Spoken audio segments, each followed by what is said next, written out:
guys, Dino here, back at us in another video, and today I'll be embarking on the second part of our Cringe Kids series.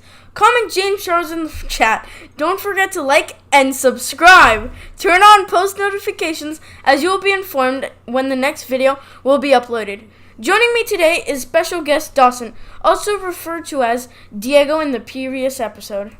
Hello viewers, I will be completing scenes in this new chapter and the official writer of Dino's YouTube script. Dino, I, and his other friends truly appreciate the support on the last edition. We got almost 200 views, and the characters mentioned formerly will transition into main characters on Dino's YouTube channel. All content additions from the endmost video gave consent to have their names listed below. Here is a term conversion.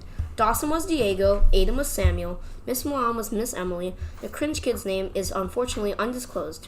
If this video gets 500 views and 100 plus likes, George's real name will be revealed with his executive consent. In this video, George will be called the Cringe Kid.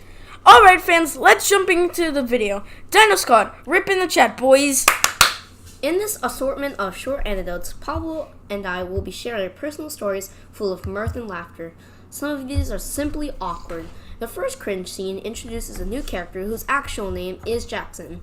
This insane incident only occurred a few days prior to the releasement of this video. In this event, Aiden, Jackson, and I were on the B local train in New York City. Once Aiden exited the train, Jackson would be getting off the train the following stop. Unfortunately, Jackson removed my Fahrenheit 451 book from my backpack. Jackson stubbornly refused to return the novel. He made his way to the train door. I left my backpack near my seat and pursued Jackson. Thankfully, he finally returned the book. As I traveled back to my train seat, I noticed an elderly lady examining the components of my unguarded backpack.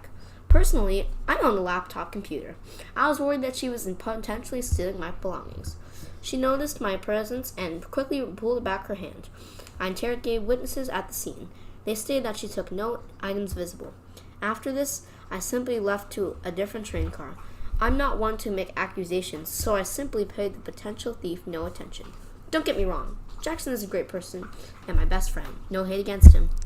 That's an interesting story, don't you think, Dawson? Yeah, totally, right? Imagine she actually took something. That would be pretty funny, but anyways, another time, still involving Jackson and Aiden, Jackson failed to hop on the early train. Normally, all three of us sprint from school to catch the train. Donna comes with us sometimes too if he ends up to make it. I'm not really fast. Yeah. Ha ha ha. Teehee. Anyways, Aiden and I were chuckling to ourselves because Jackson barely missed the train. A nosy man confronted us and claimed that we were wrongfully bullying our friend. He continued by giving some words of wisdom, but mostly shelling us for our wrongdoings. This man believes that we had blocked Jackson's entry to the subway, even though we hadn't. After we told him, he felt embarrassed and simply just apologized. A similar experience happened to me before this event, but there was overall less drama. Wow, that's kind of interesting. Yeah, I know. It was like three ladies who were just like trolling me so hard about that. Yeah, you shouldn't assume. You know what they say, assuming makes an ass out of you and me. Hey, so don't forget to comment James Charles in the chat. Hope you guys will be enjoying the video, and I've increased my gaming standards. Black Ops 3 will remain the background content of my future videos. The next story of this video will main content displayed. The next comedical narrative, Cringe Kid strikes again. This time he caused havoc in the wall-bar court. Unusually at the wall-bar court, someone ends up throwing the ball over the partial lines on the incident. The other players get extremely triggered at the person and temporarily ban them. The Cringe Kid nearly throws the ball over multiple times a game. For this exact reason, he is disliked by his counterparts and peers. However, on this particular day, the Cringe Kid execute a fatal error. Normally, the Cringe Kid chucks the wall at random areas with slow velocity and high altitudes. However, today, the Cringe Master threw the ball exceptionally high and threw it over the 40-foot wall. Normally, there's two walls, one that's like 10 feet and where mostly people throw it over, and there's a 40-foot wall. I don't know how he had the strength to do this, but he threw it over. He cannot do a single push-up, believe me. And he's not as fast, but like, he's on, like, the chess team. Like, he's He's that much of a nerd. Nerd boy. Aren't you on the chess team? No, I'm not. I'm on soccer team, but yeah. Sure. Immediately after, a crowd of students besieged the cringe kid and blamed him for ruining their leisure time. He was sentenced to a 1 day's wall ball suspension, which actually turned into almost a week because it was a 40-foot wall, not 10, which is kind of funny.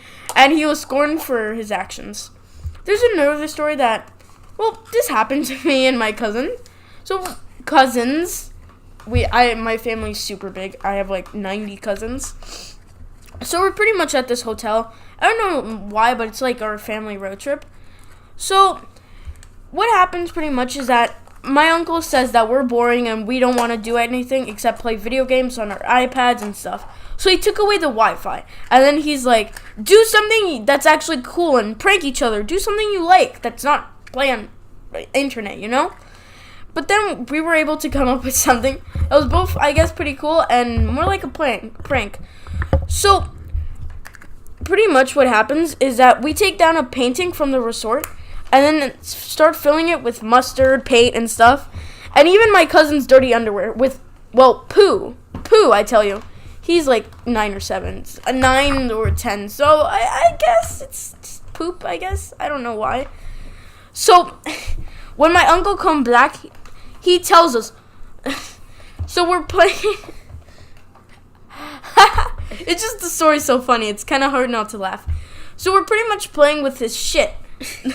And he's like, what the hell are you doing? I know I told you to do something funny, but that's like, why are you playing with your shit? What the fuck is happening?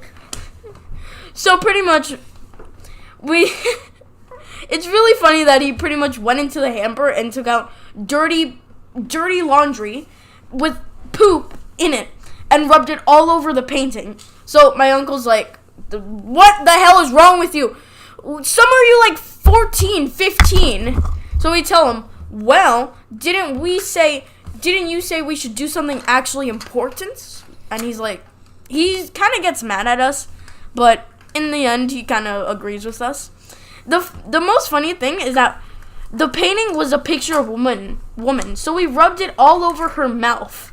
That's funny. Yeah. I mean, so anyways, in another story, my friend, his name is Lucas. I'm sure a couple of you viewers know who he is. And we started doing this money trick, and we do it outside our building because our building has a courtyard in it. And what we do is we basically attach a invisible like line or a fishing line to the string, and we put it on a $5 bill. And sometimes we put like little props, like we'll find like trash bags on the street and put like cigarettes next to it, and just ultimately try and make it like it's like, oops, someone just accidentally dropped their money on the street. Yeah, like a $5 bill. Yeah, exactly, right? So it's like, well, let's just videotape it. So my friend, he has a GoPro, so we would videotape it, and we'd hide in like the courtyard, and we watch people go by, and as they go by, they try and pick it up, but we would end up snatching the bill away from them so that they wouldn't be able to get it. And we had some mixed reactions. Like, some people actually cursed at us. We had some of that content. Yeah, I'm not even joking. I'm not even kidding, though. Like people were, like, really mad about this because they were like, yo, you stealing my dollars? But, like, one time we had, like, some guy in our building who saw us doing the trick. So when he came out of the building, he knew that we were going to trick him. So he did it really fast, and he was able to grab it. But since it was on the string, like, he gave it back. So, yeah. And then, like, another time, like, these, like, 3 teenagers, they came by, they got tricked, but they went to the deli across the street. So we didn't realize they were coming back. So when they did it, they actually stepped on it. That way they could stop us from pulling it back. But they gave it back anyways. Like, that's kind of cool. Some people in our building, like, they were just like getting wrecked so hard, like they had no idea what was going on, and like some other people were just completely oblivious, and they just like walked right past the dollar bill. It's like they didn't even know what happened. Like, and I'm pretty sure we pranked some kids from the same school network as us, not from our exact school, but in a different location, but network related. Yeah, exactly. Like, so yeah, essentially. And then like we also had some like weird guys, like they were just like ultimately just trying to like troll us. Weird so guy? hard. What happened? Well, basically, sometimes we would like try and like make fake scenes on the street to make it like more real. Like sometimes I would sit by the tree and like play video games, so I could videotape as well. So we'd have like two viewpoints from, and then like when someone would watch, I pretend like I wasn't a part of it, so it seemed like only Lucas was the main culprit of the action. But in reality, I was like throwing my keys in the air, laughing at them from behind their backs, and at one point we even coordinated to like use walkie-talkies, so I could like be like, hey, someone's coming from the left, right, and we'd have like different things like. We got like 1080 or something like that, you know, like using like police signs and stuff like that. Military. Yeah, exactly. Yeah, but anyways, so like sometimes like there was like one really weird example where like this like old guy.